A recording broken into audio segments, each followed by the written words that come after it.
Hi, I'm Peter J. Ray. Welcome. Today's topic is James Madison, Part 5. Today we'll wrap up the life of James Madison, the fourth President of the United States. We stopped last time in 1820, and James Madison was retired. He had finished his duties as president, and he was at home at Montpelier with Dolly and other family members and enjoying his retirement. At Montpelier, Madison had a number of busts, these statues from the chest up, including Homer, Socrates, Benjamin Franklin, the Marquis de Lafayette, Napoleon Bonaparte, and King Louis XVIII of France. It was said that there was the scent of jasmine and roses in summer at Montpelier, very pleasant smells. Now, as we said last time, he had a lot of visitors, people coming to see him, and since there were no accommodations, they would spend the night there at his home, just like George Washington and Thomas Jefferson's experience. Typically, Madison would have dinner at 4 o'clock p.m., and afterward, he and his guests would adjourn to the portico to view the Blue Ridge Mountains and admire the classical temple built to disguise his ice house.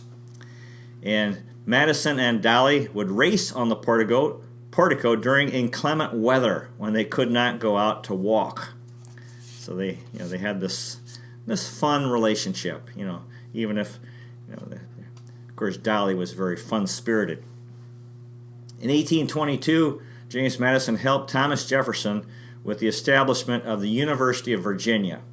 And this, something they both believed in very much was education. And, Madison, and Jefferson both were devoted to learning. And Madison said this about when the University of Virginia was established, quote, "A popular government without popular information or the means of acquiring it is but a prologue to a farce or a tragedy, or perhaps both. Knowledge will forever govern ignorance, and a people who mean to be their governors must arm themselves with the power which knowledge brings." Yeah, that's a wonderful quote. Knowledge is power. And Madison, on another occasion, wrote this quote, "What spectacle can be more edifying or more seasonable than that of liberty and learning, each leaning on the other for their mutual and surest support?" This is a very profound statement because, freedom and learning, liberty and learning. If we're going to be a free people, we have to be knowledgeable, and that they both need each other. And you can't. If there is no freedom, then learning can be taken away by a tyrannical government. So they both are very important. They both help each other. Both are needed. And I would argue today in our country, we have a lot of schools, but do we develop a love of learning? Because you read about so many adults never read a book when they get out of school. Really tragic. In 1824, the Marquis de Lafayette was visiting the U.S. on his farewell tour. He was an older man himself. He visited Thomas Jefferson on November 24th at Monticello, and Madison was invited. So they had a nice get-together, those three fellows.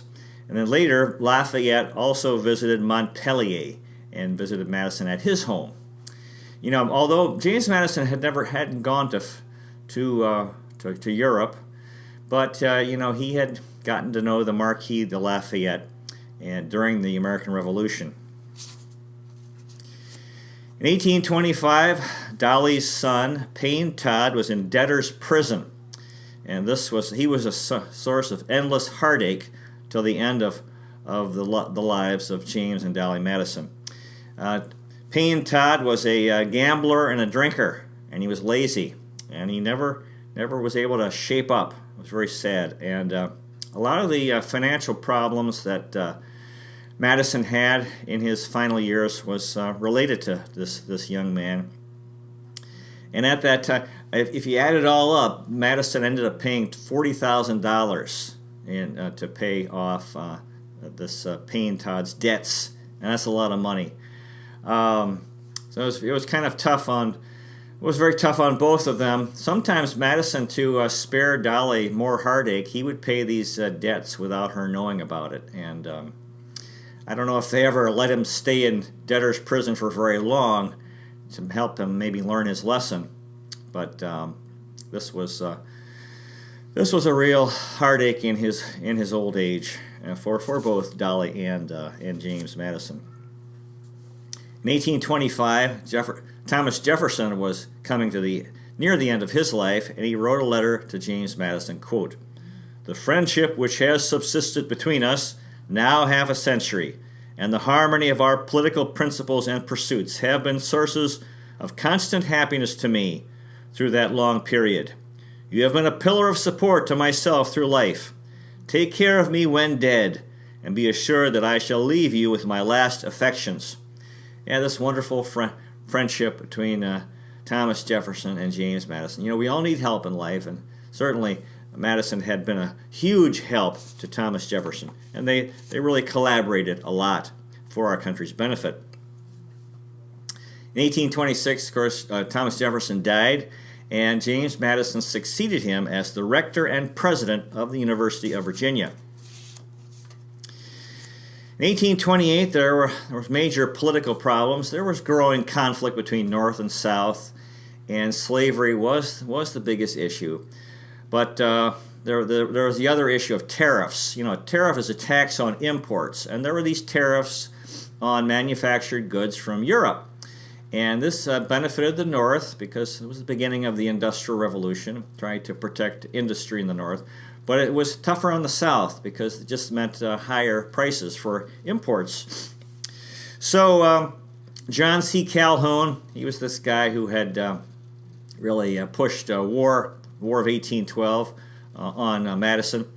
And he was very much against this tariff and this whole idea. He was promoting the idea of nullification, that these states had the power to just ignore federal law that they didn't agree with. If they didn't like a law, they could say, oh, we're not going to follow it. They call it nullification. And it actually had gone back to the Alien and Sedition Acts in 1798, and Madison had been involved with the origin of nullification. And then, because the thing is, that really was a violation of free speech and freedom of the press. And so there were principles involved. Still, it was a bad idea. Now, in this case, the tariff was, this really wasn't a matter of principle. And this was setting the stage for the Civil War, when slavery became this more and more a big conflict between North and South. So anyway, Madison was very upset about this what was going on, and he wrote this quote, "Nullification has the effect of putting powder under the Constitution and Union, and a match in the hand of every party to blow them up at pleasure."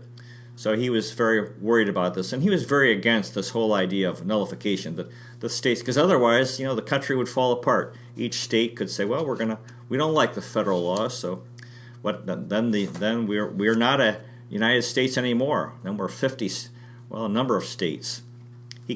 Madison continued in his discussion against nullification, quote, "The idea that a Constitution, which has been so fruitful of blessings, and a Union admitted to be the only guardian of the peace, liberty, and happiness of the people of the states comprising it, should be broken up and scattered to the winds without greater than any existing causes, is more painful than words can express."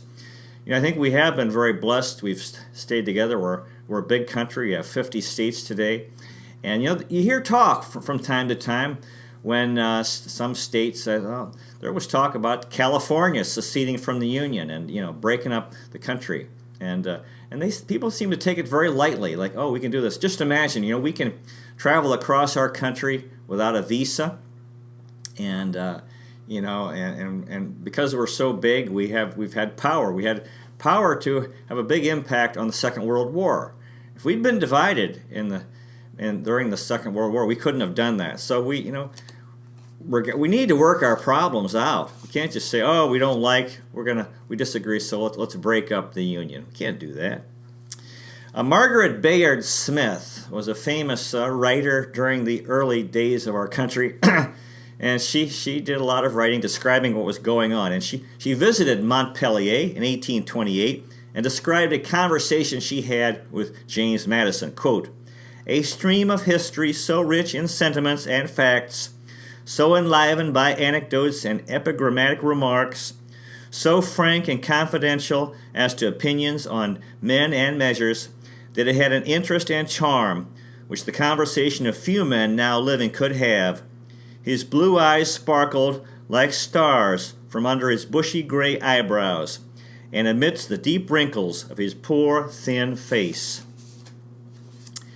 In 1829, Virginia had a constitutional convention to revise the state constitution, and Madison attended, and he ran into John Marshall, who was they had been estranged from each other, and they reconciled. So this was during his latter years.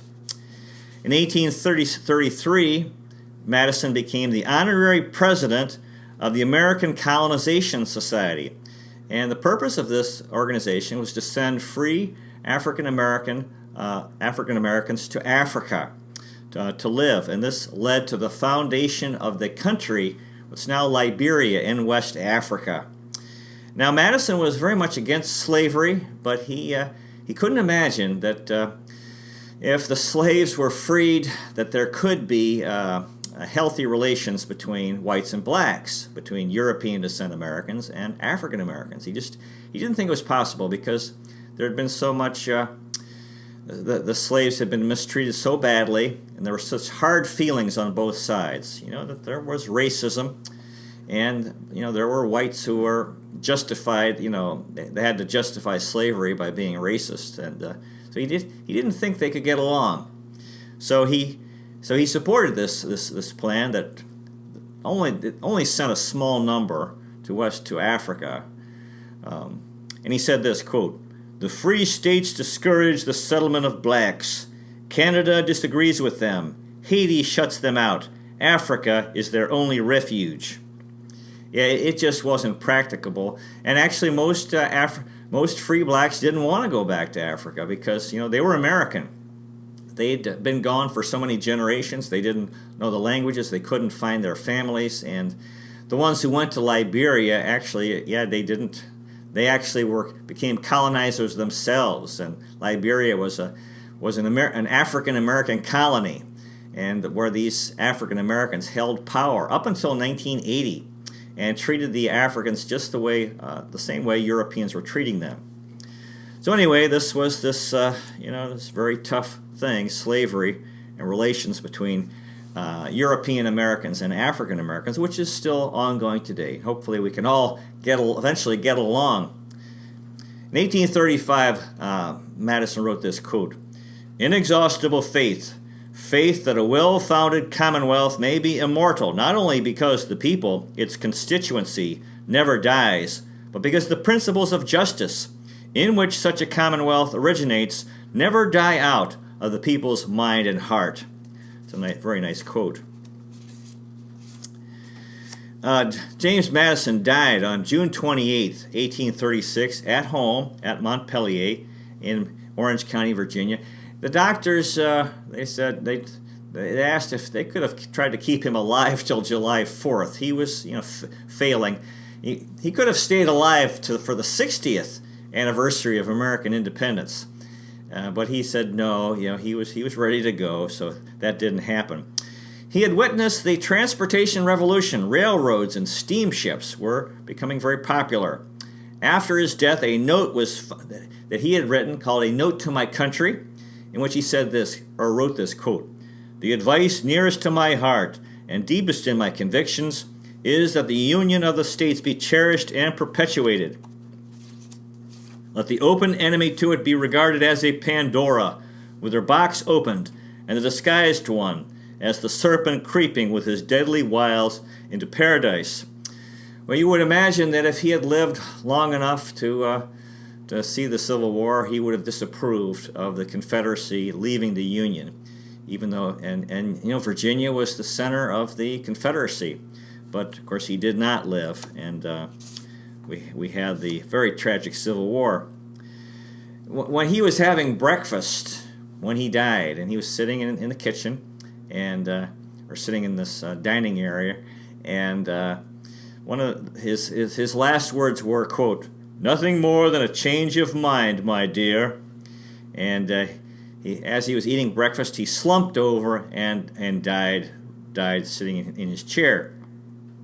After his death, sometime after his death, his wife, his widow Dolly, sent the second telegram ever sent, after Samuel Morse had sent the first telegram, "What hath God wrought?"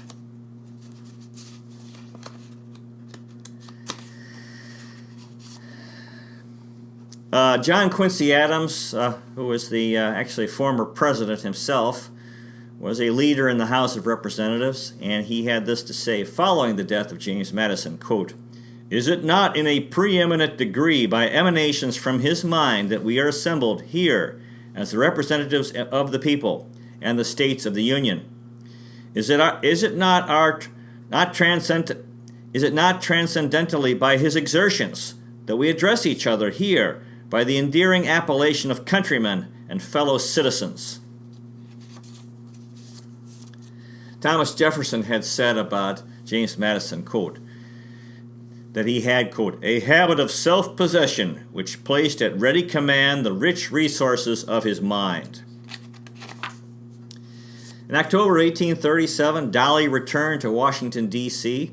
for a long stay. It was still called Washington City, I believe, and she had a lot of friends and went to different events. In 1843, because of her ongoing financial problems, Dolly sold Montpelier and moved to Washington, and she lived in a home on Lafayette Square. She was very popular. Dolly was given a seat in the House of Representatives. However, by 1848, because of her, again, ongoing financial issues dealing with her son Payne, she had no money, and Congress paid her $25,000 for James Madison's personal papers. However, she continued to be hounded by creditors and this problems with her son. And she would go for comfort. She would go and pray at St. John's Episcopal Church near the White House during the challenges that she faced. Presidents, congressmen, and ambassadors, and others flocked to Dolly's parties at her house on Lafayette Square. She was a fixture at White House receptions. Daniel Webster called Dolly, quote, "the only permanent power in Washington." As I said, when the first telegram was sent, she was there, and it was sent from Baltimore to Washington City. What God hath wrought. And then Samuel Morse asked her to answer that telegram, and her answer was, give my love to Mrs. Wethered. So Dolly Madison sent the second telegram. On July 12th, 1849, Dolly Madison died, and her funeral was at St. John's Church, the largest the capital had ever seen. President Zachary Taylor, other dignitaries accompanied the body to the Congressional Cemetery, where her body was placed in a vault. In 1852, her son, Payne Todd, died, and in 1858, Dolly's remains were brought to Montpelier, and she was buried next to James. And there's an obelisk for James Madison. It was said that her funeral was the largest ever in Washington City. The presidential cabinet came, the diplomatic corps, members of the Senate and the House, the Supreme Court, officers of the Army and Navy, and the mayor of Washington City. And everybody loved Dolly Madison. Lynn Cheney wrote this, quote, Lynn Cheney wrote a recent biography of James Madison, quote, "The Constitution has endured and pays tribute to James Madison's genius still today, as does the great nation that the Constitution has made possible. The United States of America is testimony to the strength of the well-founded Commonwealth and proof of the righteousness of James Madison's unbounded faith in liberty." John Marshall, who was a famous Supreme Court Chief Justice, wrote about James Madison, quote, "Eloquence has been defined to be the art of persuasion. If it includes persuasion by convincing, Mr. Madison was the most eloquent man I ever heard." Yeah, Madison was so knowledgeable. He used knowledge and logic and knowledge and reason and wisdom. Historian Irving Brandt wrote about Madison, quote, "Among all the men who shaped the present government of the United States, the one who did the most is known the least." It's a very true statement. He's not well known. Pretty much a forgotten founding father. Michael Siner, historian, wrote this, quote, "The stunning story of his victories is simply incomprehensible without the passion, charisma, energy, humor, and fierceness of Madison, the actual man." One of his tremendous qualities was humility. And James Madison wrote this, quote, "You give me credit to which I have no claim in calling me the writer of the Constitution of the U.S. This was not like the fabled goddess of wisdom, the offspring of a single brain. It ought to be regarded as the work of many heads and many hands." So he did not accept this title of Father of the Constitution. Sometimes Madison would become overly excited while speaking. He asked a friend once to pull his coattails if he did become too excited while speaking. And at that time, he spoke until exhaustion. And later he said to his friend, quote, "Why didn't you pull me when you heard me going on like that?" And his friend answered, quote, "I would rather have laid a finger on lightning." So he got carried away, and his friend just let him. It was said that Madison always wore black clothes, and he was once described as always looking like a man on his way to a funeral. Another story, the Madisons were entertaining at Montpelier, and James Madison was sick, and there was a bedroom off the dining room, so he was in that room lying in bed.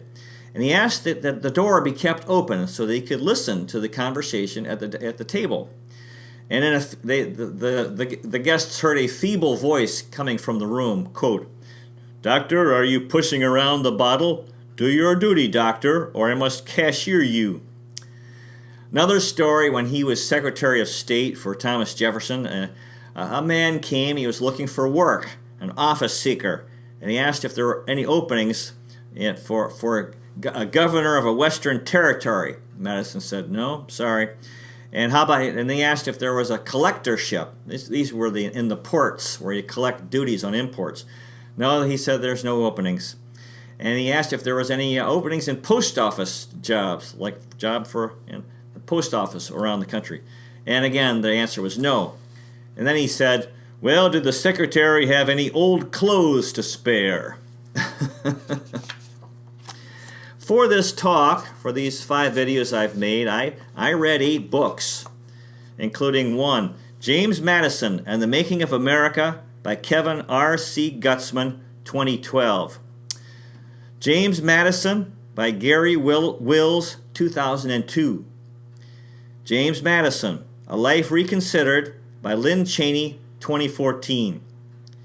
1812, a novel by David Nevin, 1996.